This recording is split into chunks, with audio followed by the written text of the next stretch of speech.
All right, BG crew, just wrapped up a really good leg day today. I'm not going to spend too much time and go over the workout. Obviously, you'll see that in the video. So what I wanted to do today is I get a lot of questions and comments about how this all started, how this weight training, lifting, kind of the old school mentality of kind of what I do and what I love to do, which is train. So without further ado, where did it all start? So, I mean, as far back as I can remember, just like probably many of you, my dad always had some kind of home gym. Obviously, nothing like this, but just your traditional universal set that obviously had like a lat pull down, a way to do bench, legs, just again, one of those kind of universal basement gym sets. He did have some free weights as well, the old school sand-filled plates, some old bars, nothing special, but for as long as I can remember, it was always around. It was always in some basement that we were in. It was at my grandmother's house. It was always there, and my dad would train from time to time, and I'd always capture that. I would see that. I'd always go down in the basement, and I'd see the equipment. And so for as long as I can remember, it's always kind of been there.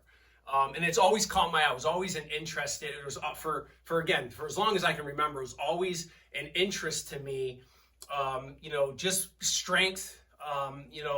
Once I could kind of visualize that, you move weight, you pick weight up. I was always interested in, how much things weigh, how much I could lift, even at a very, very young age. And then when I was about 10 years old, I kind of started to visualize the concept of what training was all about. Now, again, this is a very immature concept of what weight training was all about.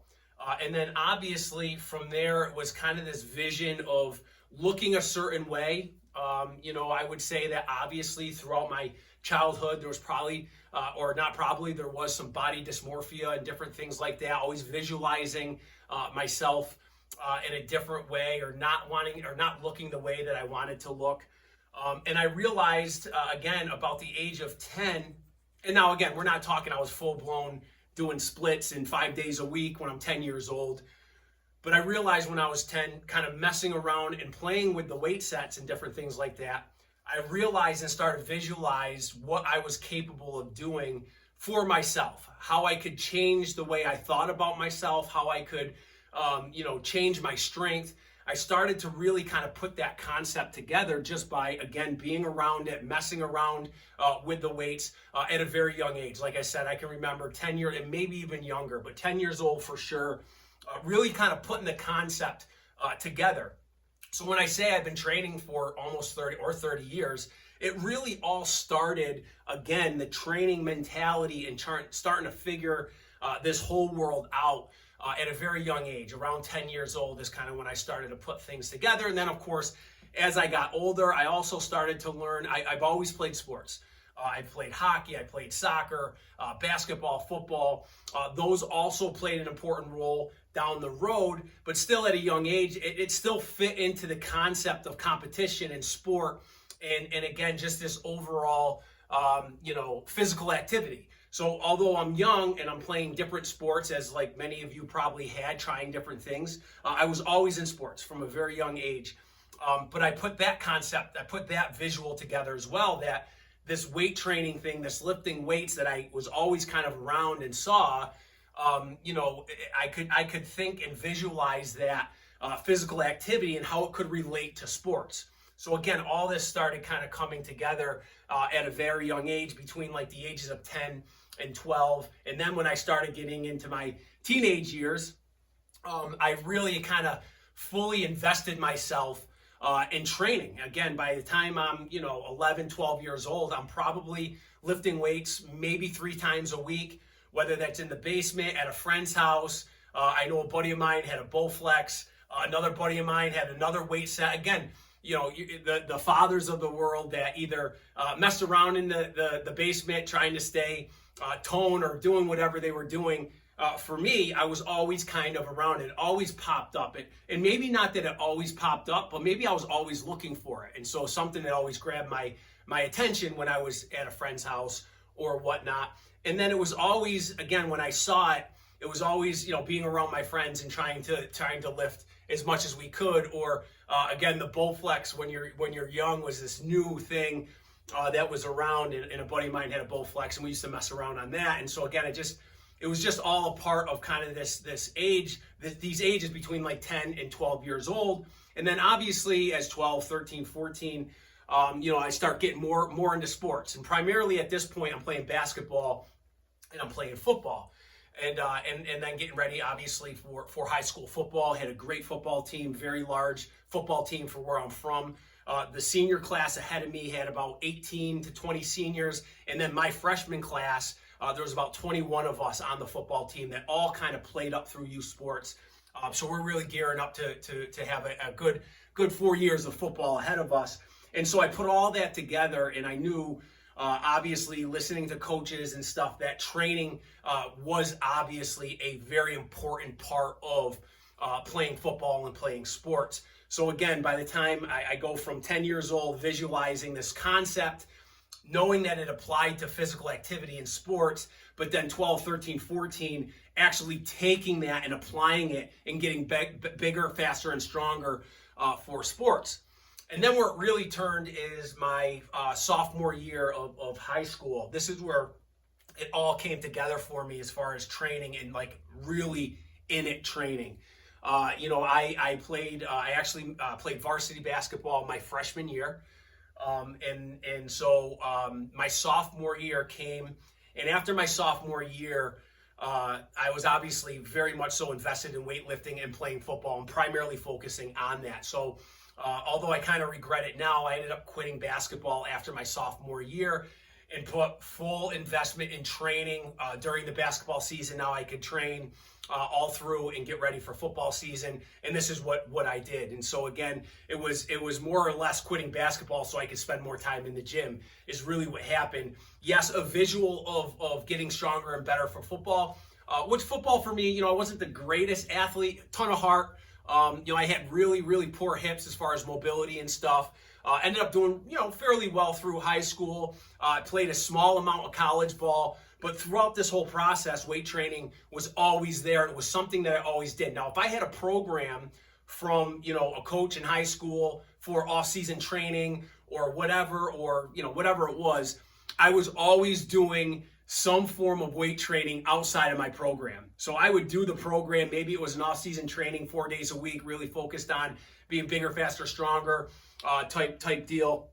And then I was always doing stuff 5 days a week on top of that, of just your traditional basic bodybuilding splits, benching a lot, squatting a lot. I love to deadlift. Deadlift was always a strength of mine. So, I would finish a high school off-season program workout, and I'd be right off to the gym, going to hit deadlifts or trying to bench or doing chest work or doing whatever. It was always there for me.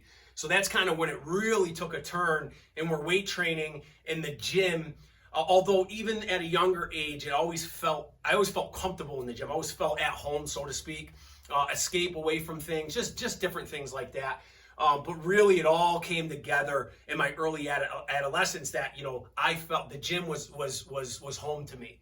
And again, I was at the gym after training for off-season football. I was at the gym 3 days a week after football practice. So, we get ready for football practice after school. We practice from 3 to 5, 5:30-ish. And then I was on the road off to the gym to go train for another hour and a half or whatever in the gym. And I did this, maybe 3-4 times a week with buddies of mine. There was a few of us that would hit it with us, and we'd get it done. Some of the older kids would be doing it And again, I would just absolutely love it. And I would get a ride, get to the gym, get a ride back, just making it happen as a young teen without a driver's license. But I absolutely loved it. So that's kind of where I really started, putting myself where weight training in general really kind of took over, even away from sports. And I tell you what, maybe I could have put more time. Maybe if I didn't train so much after football training or practice, maybe I could have recovered. But I don't know. Who knows? Maybe it could have been a little bit different as far as my football went. Although again, I really had fun. I was a captain of the football team. Got recruited by a few schools, and then played just a couple years in college, and then some things happened there, some injuries and stuff like that. But training was always there. It was always there. With that came this old school concept, right? So as I am in my, my 13, 14, 15, 16 years old and all of that, all through kind of this adolescent teenage years, the gym that I joined when I'll never forget this, I just turned 13. And I joined my first gym. So again, little odds and end training, always kind of in the gym, physical activity consistently at a very young age. Again, 10 was, it was kind of playing around. 11 and 12 started figuring it all out. Then obviously with the 13, 14, 15, 16 years of age, football, sports, training, off-season training, starting to learn the movements and the compound lifts and all of that. The old school part came, and this was the gym that I joined. So like I was saying, at the age of, maybe it was 12 or 13, I can't even remember what it was. I had to have my parents sign a waiver to join Pep's Gym, which was, I tried to look online to get some pictures for it, of it, and I could not find any. This was as hardcore and old school as it comes. This was unbelievable. And I was brought into this world at a young age. And of course, everybody around at that gym is training, again, old school bodybuilding styles, old school splits, the old school mentality, just again, rusty weights, old school equipment, very little machines. There was this back room, I remember, that had a few Nautilus machines, different things like that. Nobody used it. Nobody went back there except for a few, few people would go back there from time to time. The other thing too is very little cardio equipment. There was probably, I think, maybe 3 treadmills, two bikes, maybe a stair climber, but very little cardio equipment, and it was just loaded with free weights. Deadlift platform, some old school benches, incline benches, dumbbells up to 150s, an awesome cable crossover combo rack, a great lat machine. I mean, this lat machine was absolutely amazing. Just everything you could think of, the blaster curl apparatuses. I mean, just so many things that just look like, again, old school 70s, early 80s type equipment. And this was my world. I just knew that, at this age, this was it. This was what I'm going to do and how I'm going to train. And I'm going to find every gym I can from now on until, I obviously have all of this now. I'm going to find every gym that kind of either mimicked that or had that kind of style because it just fit. I just loved it. So again, I joined in at a very old school hardcore gym. Intimidating, 13 years old, seeing some of these guys. There was a deadlift, I believe it was a 500-pound club, 300-pound bench club, and a 500-pound squat club as well. Just watching those, I'd always look at the names on those boards and wait for those names to come in, whether it was a 300-pound bench or, a 500-pound bench or a 500-pound deadlift or a 700-pound deadlift. Any of those names up there were like gold to me at 13, 14, 15 years old. And it was always something I was like, yeah, I got to get up there. And eventually did. Eventually got up there with a few of my lifts. But again, it wasn't even about the lifts. It was just that concept of what could be accomplished in this type of setting, surrounded by these groups of people. And so again, that concept fueled by of course, the sports and everything that I was watching as a very young person, again, going back to the age of 10, everything that I had watched had all just kind of come together, and it's where I just fit in. It's where I felt at home. It was just amazing. So I trained there at Pep's Gym for a period of time. I mean, this was a gym membership, $20 a month. They were more concerned about the muscle magazines and flex magazines that people would take out of there accidentally, or take the magazines. They were more concerned. They had a sign that says, please don't take out the magazines. If you do, please return them, type deal. And they constantly watched the magazines. They were more worried about the magazines than they were collecting gym memberships. I mean, it was just that type of environment. They had old school protein. They had all kinds of different stuff. I remember my first protein shake. I can't even remember what the name was, but absolutely like drinking it like with chalk, right? So everyone, you guys know the deal, that been around. And I just kind of lived in that environment. Literally, I lived in that environment, whether it was off season from football or during season football. We were always there at least 3-4 days a week. Weekends were great. We get there fairly early, train. And it was just, either a small group of us or just friends from the football team, just getting together and training. And what happened from there is, I think, the consistency became very important, right? So the commitment and the consistency of going to the gym, because again, in this world, it was, I think there are a lot of the people that were old school gym members there, been there for a while, seeing some adolescent kids come in there, never paid too much attention until that consistency came, until that commitment was seen. So I started getting noticed. People would say, gee, you're in here every day, and what do you, this is great.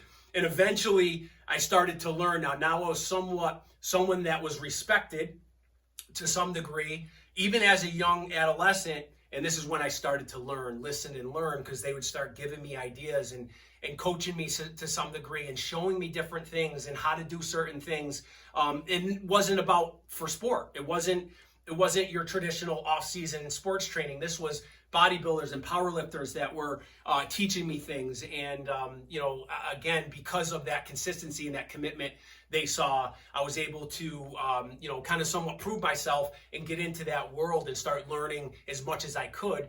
And from there, it just obviously it took off from there. So that gym ended up closing. And then I found myself at a gym where I purchased all of this equipment when that gym closed. And this was a gym called Bodyworks, and just an amazing place. And this is when I started not only to acquire, where I acquired the equipment, but this is when I started to learn about the history of the equipment that I had, and then how much more it meant to me because of the history of this equipment. Now, I'm not going to spend too much time going over that, because obviously there's a little bit more in this journey that I want to spend more time on. But this equipment in here has such a sentimental value to the history of bodybuilding specifically. And sometime I'll spend some time. If you see a gym tour video that I've done a long time ago, I kind of explain a little bit, but I'll spend some more time maybe later on in the future talking about that and the equipment a little bit more. But nonetheless, this was the next gym that I was at. Still a very young teenager, obviously still in high school, getting ready to wrap up high school, playing football, going to the gym early in the morning, going to the gym after practice, doing what I do, and got to know the owner and the other gym members there really well, again, from that consistency and commitment, which again plays such an important role as one of these core values that I always talk about and what this can teach us. So I got to know everybody really well. And eventually, when that gym closed, I was approached by the gym owner, and he said essentially, you're young. I could not imagine or see this equipment going to anybody else, and I want you to have first dibs on purchasing the equipment. And obviously, the gym was hurting. He needed to make some money back, and even as a young adolescent teenager going into that gym, if I had an extra $40, I was giving it to the gym. My gym membership was probably $25, and I was giving them an extra $25 every time, just to do what I could. And just because this was the value that I respected so much about what the environment had brought to me for my own mental health, my own physical health, my obviously football and sports and becoming stronger and doing what I did on the field. So again, my respect back was always to try to figure out a way to help when I knew something was off, and you could just feel, if you've been a part of that, you know when gyms are not doing well. So I was approached by him, and I purchased all this equipment. From there, went off to college, played some football in college, and then again just really got more into training. It was in college that I obviously trained a little bit for football. Then when football came to an end, I was always doing what I was doing. I was always training outside of the football programs, constantly training. I continued to train, and this is when I found powerlifting as kind of this new vision for me. Was in my college years. I had competed in a somewhat of an amateur event, and this is way a long time ago. It was a powerlifting meet that I just kind of just said, okay, I'll do it. Ended up doing pretty well in that as a college kid. I think I deadlifted 600 pounds. And excuse me. I benched in, so I did a push pull. It was a push pull meet. I was deadlifting raw. It was a push pull, so I deadlifted raw and I benched in a old Rage X Inzer shirt. And I benched 495. I missed 505, just barely missed 505. But I ended up having that subtotal, and that just kind of sparked my interest in learning more about powerlifting and then doing full power meets. And then getting into the West Side Conjugate method, and then just really taking my powerlifting for about, I'll call it 10 years. So from, really in the heart of college, figured it out. I wasn't competing all the time.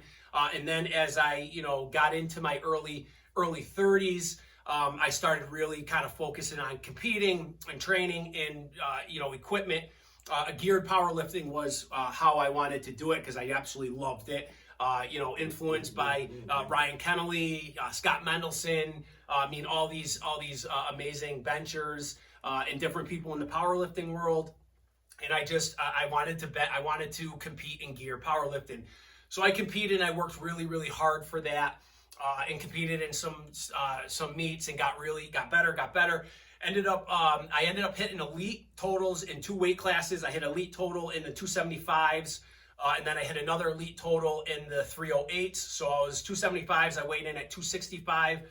And then the 308s, I weighed in at 298. And I totaled elite in both of those classes. My in the gym total, was really pretty good. Again, not competing at the crazy level of the Dave Hoffs and the West Side guys. But again, I had a gym total of about 2430 between all 3 lifts. I ended up benching 800. It was a number that I chased for a long time. I ended up benching 800. Was doing about 515 raw. I hit an 850 squat, and then my best in the gym deadlift was 780. And then my best competition was a 2315 total, which was an elite total, best overall in that meet. And obviously I won the 308 weight class, and that was my best meet that I had put together. I remember the first time, even going back, I benched 700 pounds. I was head judge was Gene Rychek.